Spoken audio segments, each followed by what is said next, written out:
잘 뵙습니다.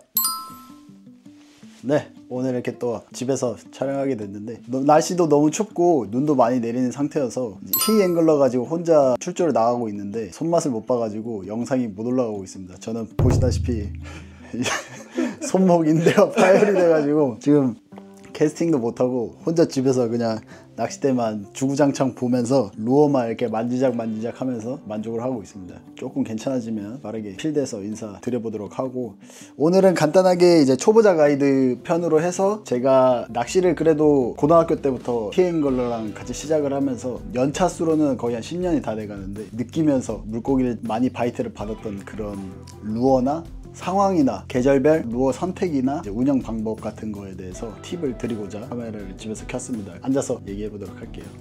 가시죠.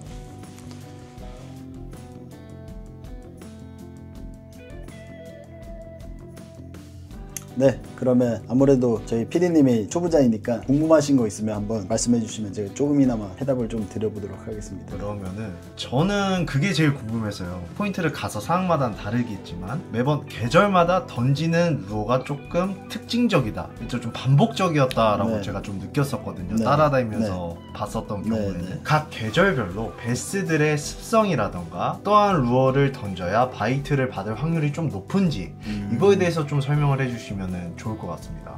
네, 그러면 상층, 중층, 하층으로 한번 나눠서 루어를 한번 설명해 드려 보도록 하겠습니다.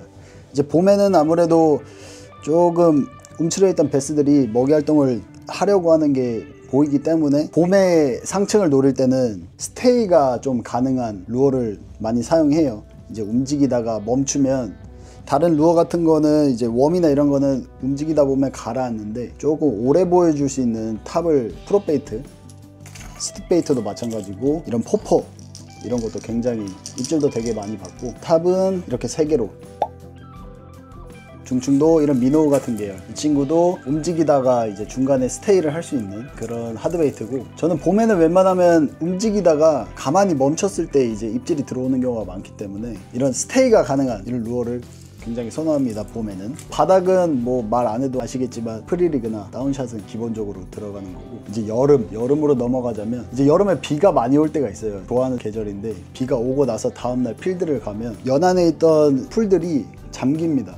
약간 잠겼을 때 오전에 이제 피딩 타임에 맞춰서 가면 거기에 이제 베이트 피시들이 득실득실 모여 있어요. 나무에 붙어 있는 뭐 벌레들이나 이런 거를 조금 먹으려고 하는 건지 모르겠지만, 그럴 때 이런 버즈 베이트 오전 시간에 이런 걸로 액션을 주면 이 프로펠러가 이제 물을 치면서 소리를 굉장히 시끄럽게 내는 건데, 제가 나중에 사진이랑 영상도 같이 첨부하겠습니다. 이 친구로도 진짜 굉장히 여름에 이제 재미를 많이 봅니다. 7월달, 8월달 초쯤이나 비가 오고 나서 다음날 필드를 나가보면 수초가 잠겨있으면 무조건 이걸 저는 던져요. 비가 안 오거나 이제 해가 뜨거워서 너무 더울 때는 웬만하면 낚시 안 합니다. 네. 또 예전에 이제 어릴 때는 이제 조금 젊을 때는 뭐 지금도 물론 젊지만 20살 초반 이럴 때는 저랑 히앵글러는 뭐 선크림도 안 바르고 반바지 반팔 입고 막 캐스팅 막 하루 종일 하고 막 피부 벗겨지고 그랬었는데, 이제는 그렇게까지는 안 하고요. 너무 더울 때는 조금 해가 진다 싶을 때 나가서 이제 낚시를 계속 진행하는 편입니다. 건강 챙겨야 되기 때문에 만약에 하게 된다 그러면 이런 쉐드웜 5인치 정도 되는 웜에다가 바늘을 체결해서 버진 게임, 마름을 펄펄펄펄펄펄펄펄펄펄 이렇게 지나오는 이런 게임을 많이 합니다. 프로그도 많이 하고요. 그 다음 가을, 겨울이 되기 전에 베스들이 이제 먹이 활동을 굉장히 활발하게 하기 때문에 가을에는 제가 좋아하는 루어는 스피너베이트. 네, 굉장히 좋아합니다. 저희 대청 5편에서도 보셨다시피 수초가 모여있는 곳 옆으로 지나오면 바이트 받을 확률이 굉장히 높기 때문에 스피너베이트 굉장히 많이 쓰고, 크랑크베이트, 이런 크랑크베이트도 자주 사용합니다. 저 궁금한 게 하나 있어요. 네네. 크랑크베이트 이 종류가 지금 이거랑 네. 또 이것도 크랑크베이트인데요. 네네네. 이 입의 길이가 네. 서로 너무 다 다르더라고요. 네네. 그래서 이게 어떤 용도인지 그거에 대해서 좀 설명해. 립의 크기는 일단 이 루어가 들어가는 자면 깊이라고 생각하시면 되고요. 뭐 1cm 다음에 1m 들어가고, 정확한 건 아니에요. 제가 포지션에 있는 위치에 따라 또 다를 수도 있기 때문에 일단 1cm면 1m, 뭐 2cm다 2m, 4cm다 4m 이런 식으로만 기본적으로 간략하게 생각하시면 됩니다. 저 같은 경우는 보팅 낚시를 할 때 깊은 곳을 노린다 이럴 때는 좀 깊은 걸로 써서 직벽이나 이런 데 붙어있는 베스들을 공략을 하고, 아니면 이제 워킹 낚시 하실 때 노리는 수심층이 2m에서 1m다 그러면 이런 립이 작은 걸로 사용을 해서 바이트를 많이 받습니다. 자, 이제 지금 저희가 항상 순환을 겪고 있는 시기죠. 겨울에 대해서 한번 좀 말씀해 주시면 감사드리겠습니다. 겨울. 네. 겨울 제가 낚시를 못 가는 계절이긴 하죠. 네. 일단 필드에 나가서 보면 물이 다 얼어 있어요. 네. 그럼 어차피 그냥 다시 빠꾸해서 집에서 쳐야 되고. 네.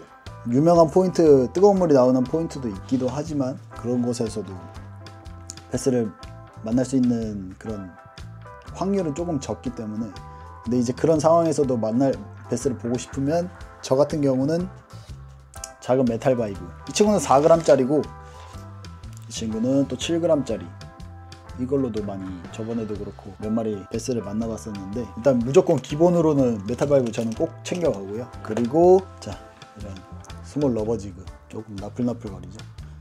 이런 친구로도 이제 겨울에 던져놓고 조금씩 깔짝깔짝 움직이면 이 스커트가 나풀나풀거리면서 베스들한테 유혹을 많이 해줄 때가 있습니다. 아니면 이거 외에는 무조건 다운샷이나 프리리그 많이 사용하는데, 잠깐 보자면 제가 다운샷을 사용하는 그런 시기가 언제냐면, 바닥에 일단 부유물이나 이런 게 많이 깔려 있을 때, 이제 저희 계룡지 편 보시면 바닥에 청태가 굉장히 많았잖아요. 청태가 많은 상태에서 프리리그를 운영하면 그 청태랑 싱커랑 웜이랑 같이 딸려 들어오기 때문에 베스들이 그 먹이로 인식을 못하고 입질을 안 해주는 경우가 굉장히 많습니다. 그럴 때는 싱커를 바닥에 박아 놓고 웜을 띄운 상태에서 이제 슬랙 라인으로만 이런 식으로 유혹을 해서 바이트를 많이 받죠. 그리고 또 한 가지는 깊은 곳 노릴 때 수심이 거의 한 6m, 7m 된다. 물론 프리리그도 좋지만 프리리그를 던져 놓으면 웜이 가라앉는 시간이잖아요. 굉장히 지루해요.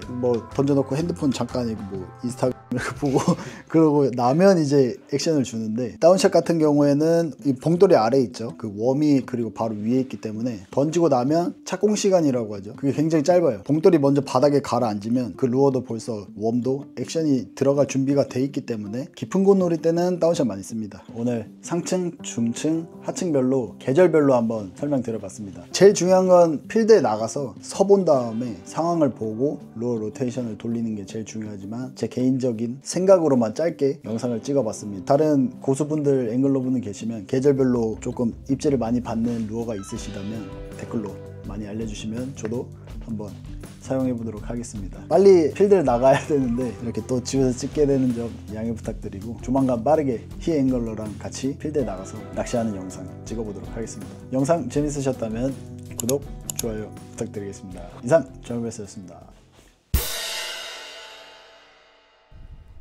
진짜 겨울철은 진짜 낚시하기 진짜 힘든 것 같습니다. 너무 제한적이야.